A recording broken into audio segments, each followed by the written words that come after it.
Okay, students, so let us look at this question. A boat takes 2 hours to travel downstream a river from port A to port B and 3 hours to return to port A. Another boat takes a total of 6 hours to travel from port B to port A and return to port B.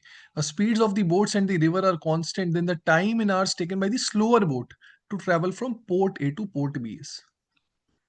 अब देखिए जो पहली वाली boat है उसकी speed को मैंने मान लिया लेट से x किलोमीटर्स पर आवर, और जो वाटर की स्पीड है उसको लेट से मैंने मान लिया y किलोमीटर्स पर आवर.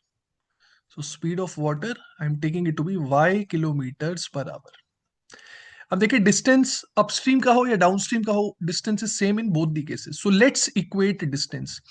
तो कहने से डाउनस्ट्रीम के केस में स्पीड क्या होगी, that will be x plus y, and time taken is 2 hours, so I can say distance is x plus y into 2. Upstream के केस में speed हो जाएगी x minus y and time is 3 hours, so I can say distance is x minus y into 3. Now distance is equal in both the cases, so let's equate it. So from here students will get 3x minus 2x, that means x, and 2y plus 3y is 5y. x is equal to 5y आ गया. अब देखिए यहाँ से मेरे पास x और y का ratio आ रहा है which is 5:1. अब देखिए क्योंकि रेशियो 5 और 1 का आ रहा है, so let's take the values of x and y to be 5 and 1 only. आप चाहे तो कोई और वैल्यू भी ले सकते हैं. You can take 10 2, you can take 15 3, 24. Answer is not going to change.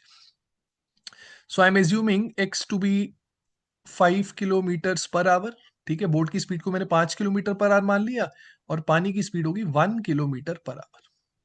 Now students, if I know x and y, I can calculate the distance.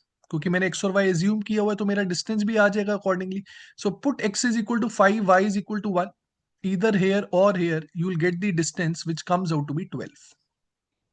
12 kilometre हमारा डिस्टेंस हो गया. अब हमसे पूछा गया स्लोअर बोट को कितना टाइम लगेगा ए टू बी के लिए. अब स्लोअर बोट ऑब्वियसली दूसरी वाली बोट है, क्योंकि दूसरी वाली बोट को टोटल 6 घंटे लग रहे हैं और पहली वाली बोट को टोटल 5 घंटे लग रहे हैं. तो obviously the second boat is the slower one. अब ये दूसरी बोट की हमें स्पीड निकालनी पड़ेगी पहले. So I am assuming the speed of the second boat, speed of the other boat, I am taking it to be let's say a kilometres per hour. अब इसका डाउनस्ट्रीम का टाइम कितना हो जाएगा, distance we have calculated 12. Downstream के case में speed हो जाएगी a plus 1. So this is the time taken by the slower boat to travel downstream. Upstream के लिए टाइम कितना हो जाएगा 12 upon a minus 1. And the total time students here is given to us as 6 hours.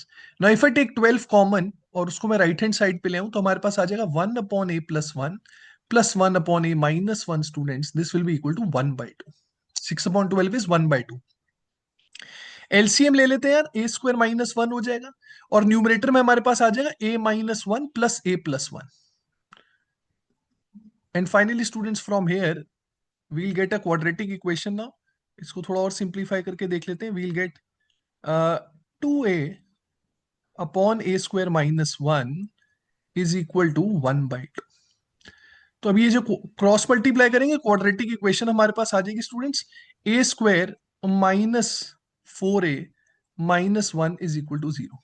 Now let's find the roots. So minus of minus 4 that means 4 plus minus root के अंदर b square minus 4 का square, minus 4 का square students is 16, minus 4 into 1 into minus 1, so that would be plus 4 divided by twice of coefficient of a square, so divided by 2 हो जाएगा. तो यहां से हमारे पास अब दो वैल्यूज आ जाएंगी. 4 plus minus root 20/2. Now obviously students speed cannot be negative, तो ये माइनस वाला केस हट जाएगा. We'll get 4 plus root 20 upon 2. Numerator से अगर मैं 2 कॉमन ले लूं, so I get 2 plus root 5. So this is the value of a which is 2 plus root 5.